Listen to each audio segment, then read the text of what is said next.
Petrol diesel gas दरवाढीचा निषेध असो. पेट्रोल डिझेल गॅस दरवाढीचा निषेध असो.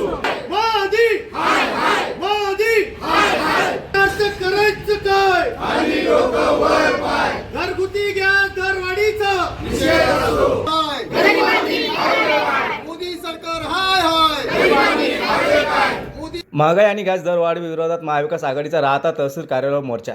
दिवसेंदिवस वाढत चाललेल्या महागाईमुळे सर्वसामान्य नागरिकांचे जगणे कठीण झाले आहे. जीवनावश्यक वस्तूच्या किमतीमध्ये सातत्याने होत असलेली वाढ तसेच घरगुती गॅसच्या दरवाढीमुळे महिलांना मोठा त्रास सहन करावा लागत आहे. यामुळे कुटुंबावर आर्थिक ताण वाढत असून नागरिकांमध्ये नाराजीचे वातावरण निर्माण झाले आहे.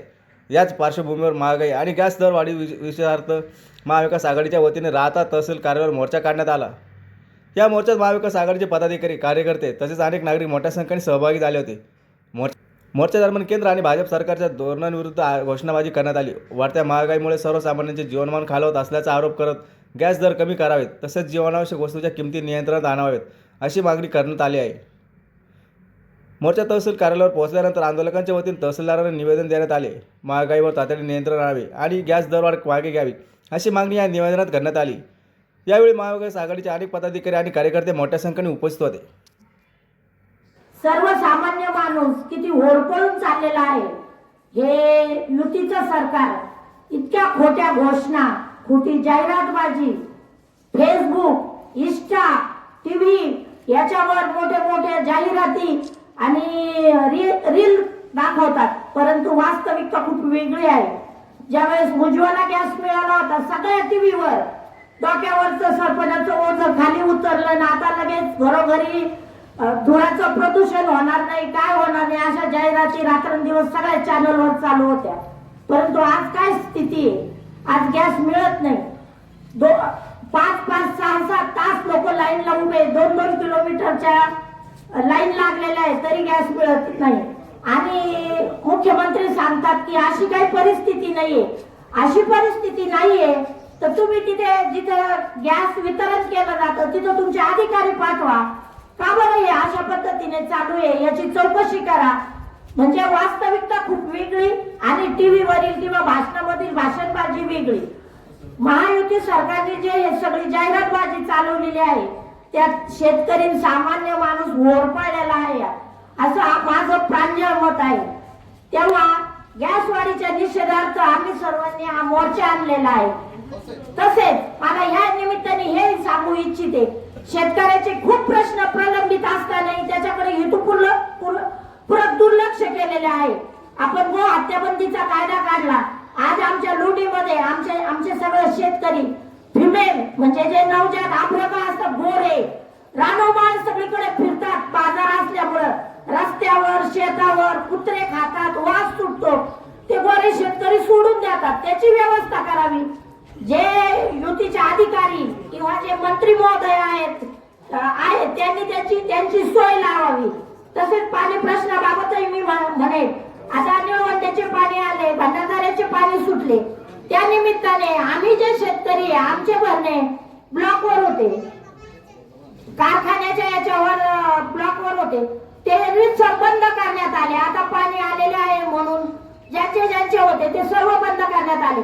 मग त्याला पर्यायी व्यवस्था काय? सामान्य शेतकऱ्याने कुठे पाणी भरायचं याची दखल घेतली पाहिजे. परंतु असं झालेलं आहे विरोधकांनी न्याय कुणाकडे मागायचा आणि हे गॅस मध्ये 60 रुपयाची दरवाढ केलेली आहे.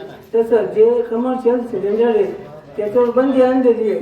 मोदी सरकारचे मंत्री सांगतात आमच्याकडं गॅसचा भरपूर पुरवठा आहे, आमच्याकडे डिझेलचा पुरवठा आहे आणि अचानक मध्ये एका रात्रीमध्ये त्याच्या भावावरून त्याला एस्मा कायदा लावते.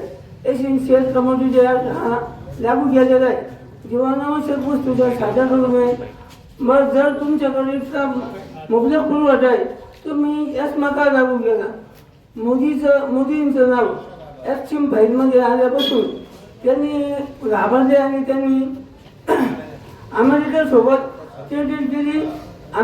ट्रम्प पुढं ते घाबरतात. ट्रम्पला घाबरल्यानंतर त्यांनी रशियाकडून जे आपल्याला स्वस्त पेट्रोल डिझेल गॅस यायचा ते बंद केलेलं आहे आणि ट्रम्पच्या दबावाखाली अमेरिकेकडून घ्यायला सुरुवात केली. ॲक्शन फाईलमध्ये ट्रम्पचं पण नाव आलं. त्यामुळे त्यांनी काही कारण नसताना इराणवर हल्ला केला आणि अख्ख्या जगाला अडचण दिले. आज मोदींचे भक्त सांगतात आमची 56 इंचाची छाती आहे, मोदी असे आहे, मोदी तसे आहे. आंतरराष्ट्रीय याच्यामध्ये मोदींनी भारताचं एकदम हे नाव खाली घातलेलं आहे. भारतामध्ये गॅसची जी तीव्र टंचाई झालेली आहे त्याच्या निषेध करण्यासाठी या ठिकाणी हा मोर्चा काढण्यात आलेला आहे. 2014 सालामध्ये काँग्रेस सरकार असताना गॅस टाकी 435 रुपये होती. मोदी सरकारनंतर 2015 मध्ये तीच गॅस टाकी 850 रुपयाला झाली. आणि आजचे दिन आहे लोक सुखी होती, लोक समाधान होतील असे मोदी सांगत होते. पण गेली 14-15 वर्षामध्ये आपण जर मोदी सरकारचा काळ जर बघितला तर सर्व लोक आज इतके त्रास दिले, जीवनावर वस्तू इतक्या महाग झालेल्या आहे. आज गोडतेल 200 रुपये किलो झालेले आहे, शेंगदाणा 180 रुपये किलो झालेले आहे, गॅसची टाकी आता 946 रुपये झालेली. इतकी महागाई वाढलेली आणि या महागाईचा निषेध म्हणून आम्ही आज राहता तालुक्याच्या वतीने काँग्रेस, राष्ट्रवादी, शिवसेना सर्वांच्या वतीने आज या ठिकाणी आम्ही निषेध करतो. थांबतो. जय हिंद, जय महाराष्ट्र. सर्वप्रथम मी मोदी सरकारचा निषेध करते की त्यांनी गॅस टाकी दरवाढ केल्याबद्दल.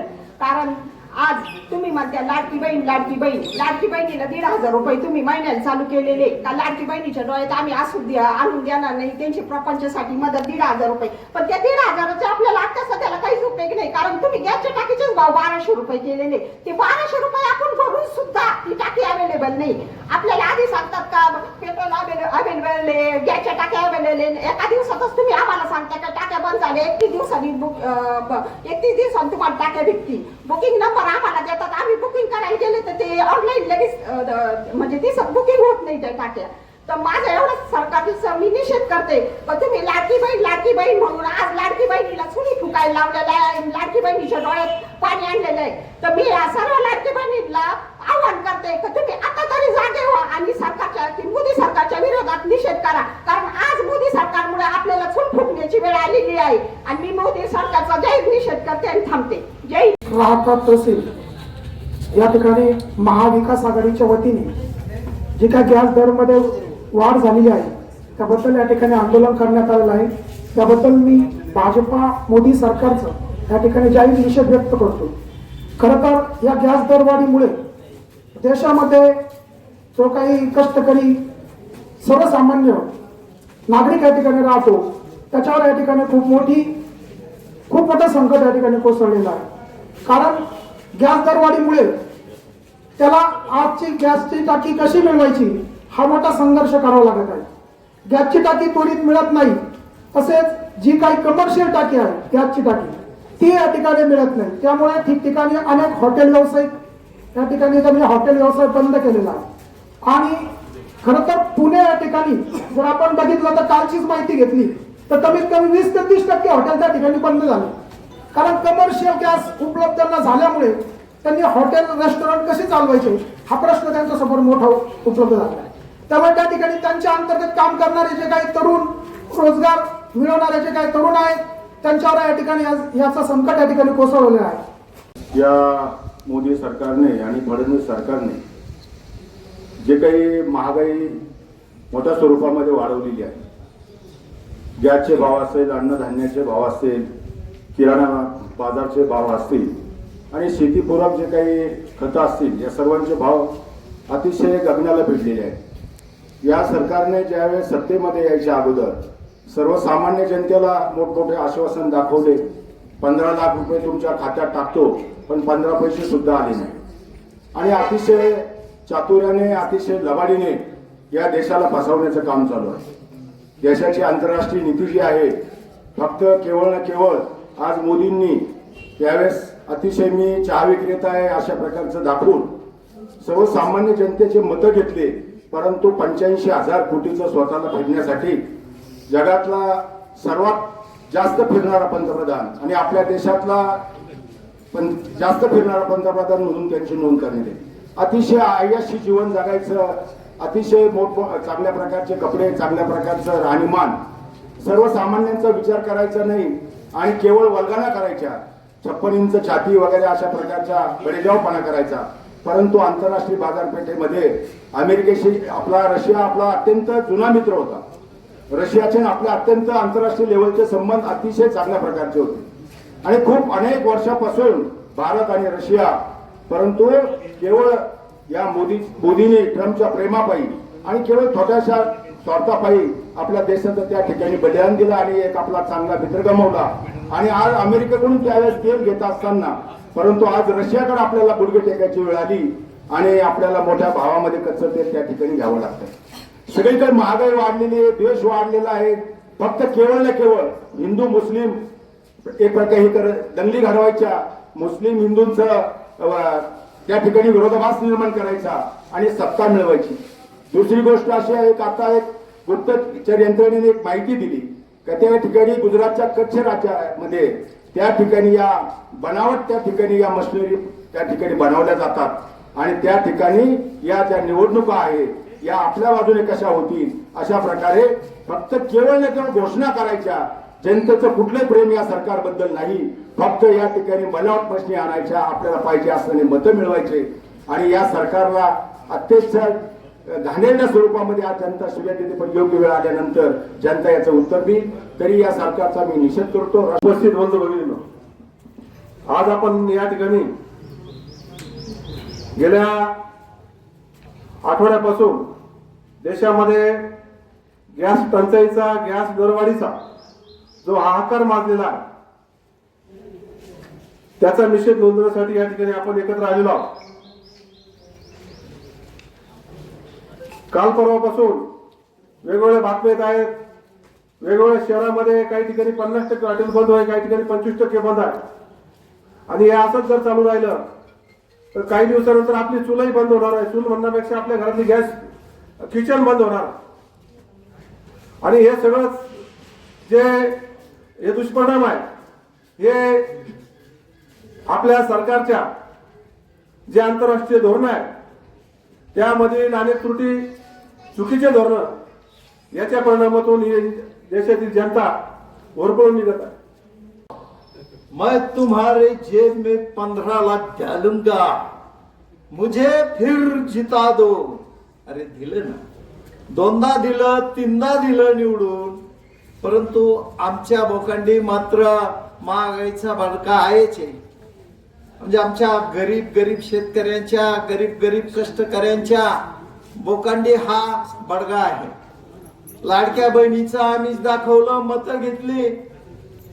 त्याचबरोबर शेतकऱ्यांना नमो योजना, PM किसान योजना अशा योजना लालूच दाखवलं आणि मतं घेतली.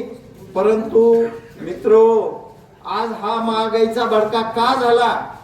आमचे पंतप्रधान मोदी साहेब कुठलीही भूमिका घेणार.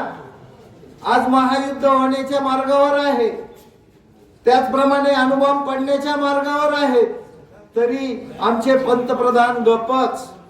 आम्ही आज निवेदनाच्या माध्यमातून या ठिकाणी प्रशासनाच्या वतीने शासनाला निवेदन देत आहोत की ही जी गॅसची दरवाढ झालेली आहे ही अन्यायकारक आहे.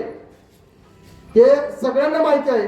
फक्त आम्ही तुमच्याकडे निवेदन देत आहोत, तुम्ही ते शासनाला द्यावं आणि शासनाने त्याच्यावर पाठपुरावा करावा. ही माफक अपेक्षा आहे. परंतु मला असं वाटतं सुधीर भाऊ, असं काही होण्याची फार शक्यता नाहीये. आणि अंधभक्तांना आज जरी हा गॅस महाग झालेला आहे, या महागड्या गॅसमुळं लोकांना गॅस घेणं मुश्किलीचं झालेलं आहे आणि ज्यांना घेणं शक्य आहे त्यांना गॅस भेटत नाही. गॅसचा कृत्रिमरित्या तुटवडा निर्माण केला जात आहे आणि मग तो काळ्या बाजारात जास्त भावाने, चढ्या भावाने विकला जात आहे. ही वस्तुस्थिती आहे. आपण सकाळी टीव्ही लावल्यानंतर टीव्हीवरच्या युद्धाच्या बातम्या सुरू आहे आणि त्या युद्धाचा परिणाम भारताच्या अर्थव्यवस्थेवर, भारताच्या महागाईवर, जी काय आहे भारताची परिस्थिती, त्या परिस्थितीवर तो ताण या ठिकाणी पडलेला आपण बातम्या. एक गोष्ट आपण या ठिकाणी लक्षात घेतली पाहिजे. युपीए सरकारचं ज्या वेळेला 2014च्या अगोदर जे सरकार होतं आणि डॉक्टर मनमोहन सिंग साहेब त्यावेळेला पंतप्रधान होते, मोठ्या प्रमाणामध्ये गॅसच्या दरामध्ये आंतरराष्ट्रीय बाजारात महागाई वाढलेली होती, परंतु भारतामध्ये त्याचा 0 परिणाम झालेला होता. 0. इथं भारताच्या याच्यावर परिणाम झालेला नाही असे आपल्याला टेक्स्ट मेसेज सगळ्यांना येत आहे. सगळ्यांना मेसेज येत आहेत आपल्याला. कुठल्याही प्रकारचा तुटवडा नाही, कोणत्याही प्रकारचा भारताच्या अर्थव्यवस्थेवर परिणाम झालेला नाही असे मेसेज पाठवून लोकांच्या मध्ये संभ्रम निर्माण करायचा आणि वस्तुस्थिती मात्र वेगळी आहे. आता याच्यामध्ये याच्या झळा ज्या बसत आहेत त्या सामान्य नागरिकांना बसत आहे. मात्र अंधभक्तांना याचा त्रास होणार नाही, कारण ते बिचारे त्यांना माहिती आहे, नरेंद्र मोदी साहेबांनी मला वाटतं 1 वर्ष 2 वर्षापूर्वी गॅस कसा त्या वड्याच्या याच्यातून येतो, नंतर चहा वाला त्या नळीतून कसा गॅस भेटतो आणि मग त्या गॅसवर कसा चहा बनतो. तर तो नरेंद्र मोदी हे भारतातले नाही, मला वाटतं जगातले सगळ्यात मोठे वैज्ञानिक असावे, भारताचे पंतप्रधान. त्यांनी त्या गटारीच्या याच्यातून कसा गॅस तयार होतो हे दाखवलेलं होतं. आणि ते असंच कुठे एखाद्या जाहीर सभेत नव्हते बोलले, ते संशोधक जे बसलेले होते त्या सगळ्या लोकांच्या समोर ते बसलेले होते आणि त्यांना लोक हसत होते. अंधभक्त त्याच्यासाठी टाळ्या वाजवत होते. आपल्यावर संकट आलं, आपल्याकडे महागाई वाढली, आपल्याकडे कुठली नैसर्गिक अनैसर्गिक काही संकट आले तर घाबरण्याचं कारण नाही फक्त अंधभक्तांना. कारण त्यांना एक माहिती, संकट आलं की टाळ्या वाजवायच्या, घंटा वाजवायच्या, थाळ्या वाजवायच्या. अरे देशाला तुम्ही घेऊन कुठे चाललेले आहेत? आम्ही या ठिकाणी मोजके बोलणारे बोलत असतो, राज्यभर नाही, देशभर नाही, सगळीकडे हे सुरू आहे.